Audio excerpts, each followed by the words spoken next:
Even from the far end of the platform, seeing the whole of the lower station at 190th Street, Harold noticed only one other person waiting for the train.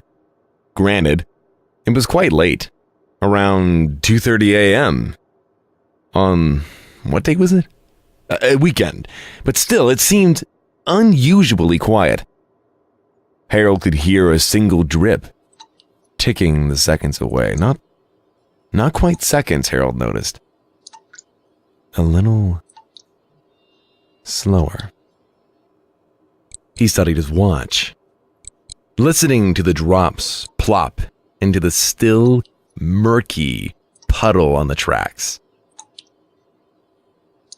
Yes, the drip was slightly behind the ticking of the thin, red hand of his watch, but only just barely. The puddle, obviously filthy, was large, filling up nearly the entire width of the train tracks and almost spreading to the third rail. Harold vaguely wondered what would happen if it did, and if a rat decided to take a shortcut through. What would be the eggplant-sized rodent? A pond? Really, almost a swamp? Would it be electrocuted? How did the third rail work, anyway? There was always so much filthy water on the tracks, particularly after a heavy rain. One would think the tracks would be constantly littered with the charred carcasses of electrocuted rats. Harold thought vaguely that there must be some kind of failsafe against that sort of thing, although he hadn't the slightest notion of what that might be. Besides, there were no rats to be seen on the tracks tonight. Harold had the habit of scanning the dark crevices of the subway tracks, the piles of garbage commuters had thrown onto them, for rats, to keep himself amused while waiting for the often insufferably slow train. The bigger the rat, the better. Sometimes while he searched for the critters below, he'd see something move out of the corner of his eye. A shadow on the platform next to where he was standing. Of course, it would be a rat, usually the biggest, grossest, and most bloated of rats. The godfathers, Harold called them. Harold remembered once catching the glance of a young woman standing near him as a rat the size of a deformed kitten with a gigantism wobbled across the platform. It wobbled as though stuffed from a horrifying Thanksgiving dinner. The young woman had paled, sickened, and gave a soft cry, backing away from the strange creature. Harold could feel the hair on his neck rising as his eyes locked with the poor young woman's. What sleepy, dull, hideous obscenity was this? Harold and the woman both remained frozen as the little nightmare crawled away. He knew they were the only people that had seen the rat, as passengers elsewhere continued to chat with one another, listen to their music, or check their phones, oblivious to the filthy, dull-eyed vermin only feet away from them. Harold remembered shuddering.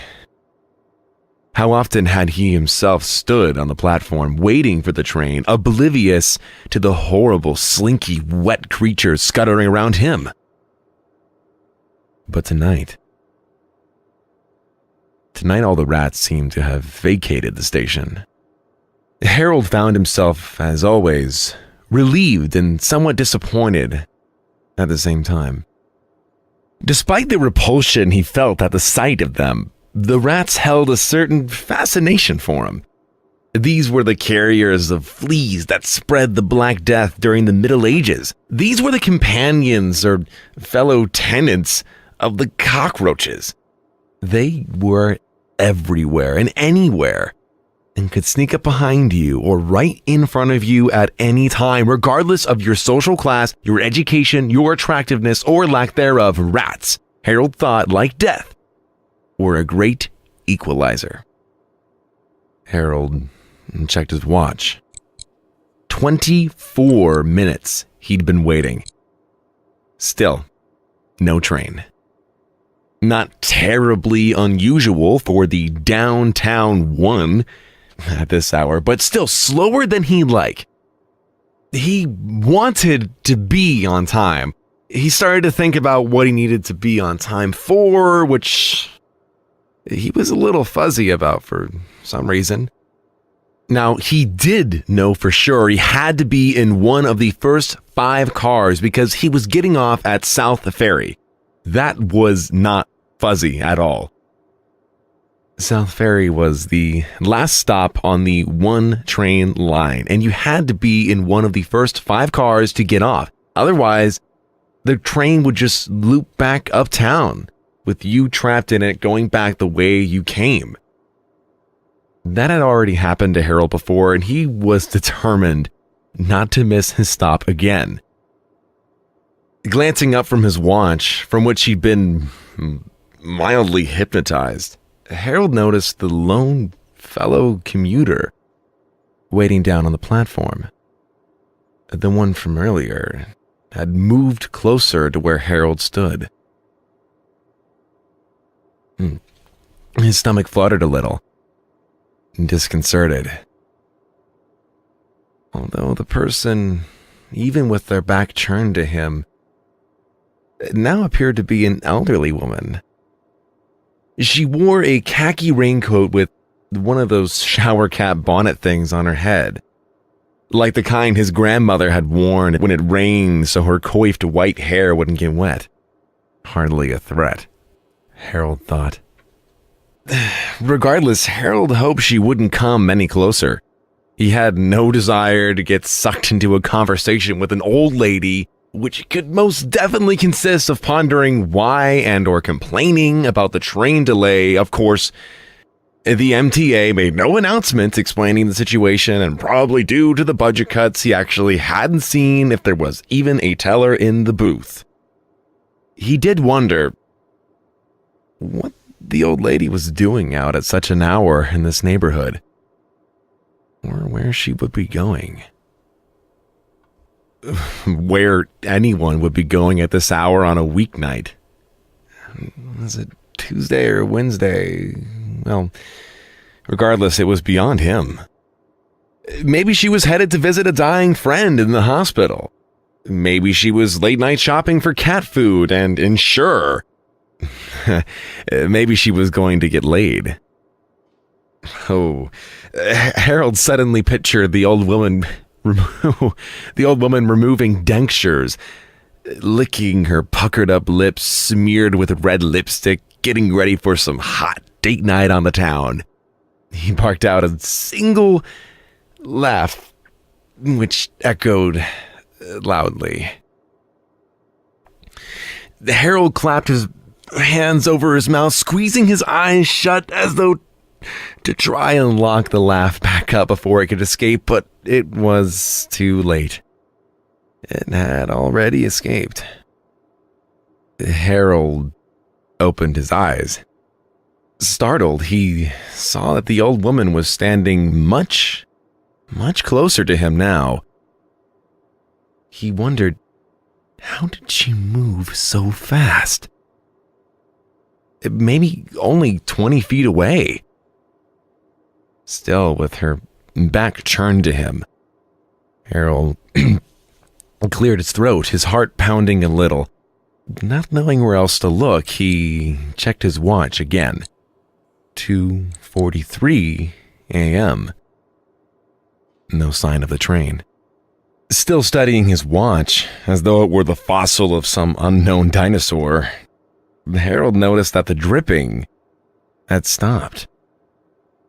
The thinnest hand on his watch, which had been almost in sync with the dripping, had also stopped. Out of the corner of his eye, much like the obscenely large rat, Harold noticed a shadow. His heart, which had just begun to slow down, started beating wildly again. It was the old woman. She was right next to him, still facing away, but right next to him, I assure you. A feeling of dread began to seep throughout his body, beginning in his gut and spreading like ice water in his veins. Why was she standing so close? He turned his body slightly, pretending not to notice her. Out of the corner of his eye, he saw her begin to sway back and forth. He worried for a minute she was going to faint, maybe fall on the tracks, but he thought to himself, Please fall onto the tracks. Please don't turn around and look at me. Please don't come any closer. But the swaying was steady, like the dripping had been, and she appeared in no danger of tumbling onto the tracks. Her swaying, in fact, the side to side of it, was synced up with Harold's heartbeat. Did she know he was scared? Could she hear, sense, feel the rapid thumping of the muscle pumping blood, and now also terror through his veins? Why was he so afraid? Harold realized with a start that his watch could have been wrong all this time. Was it really 2:43 a.m.? Could it be any time, really? Any day, really? This only increased the dread he was feeling, the increasingly operatic level of panic vibrating out of his chest. Where was the train? The old woman stopped swaying, quite suddenly, and was still on the platform. Harold could hardly breathe. Just barely, he heard a sound coming from her.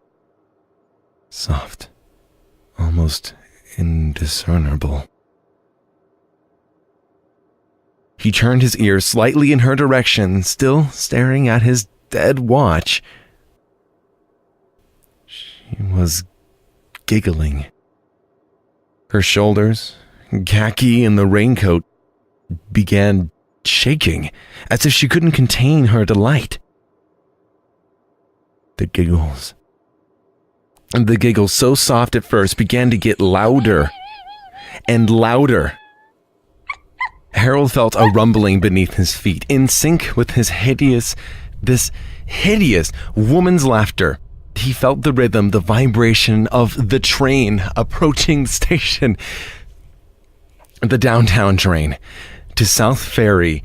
He had to be in one of the first 5 cars to get off at this stop. He desperately wanted to get off at his stop. The subway, silver dented, empty, came roaring into the station. Harold felt the breeze as the train shot by. The old woman's laugh got louder and louder, although it wasn't exactly sounding like a laugh anymore. As the train began to brake, he heard the piercing squeal of the wheels on the metal track. Screaming, the old woman was now screaming. The scream was high-pitched, hysterical with laughter, shrieking with horror. It was a dissonant and also somehow hauntingly harmonized with the squeal of the brakes. Please don't turn around, please. The train stopped. All was silent, including the old woman. The train doors opened softly with a gentle sound. There was no one else inside. Harold suddenly was sure of something else. No one was driving the train either.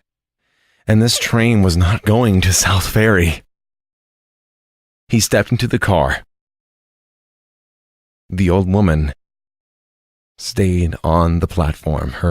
Her back was still facing him. He knew she wasn't joining him on the train. She was merely there to greet him.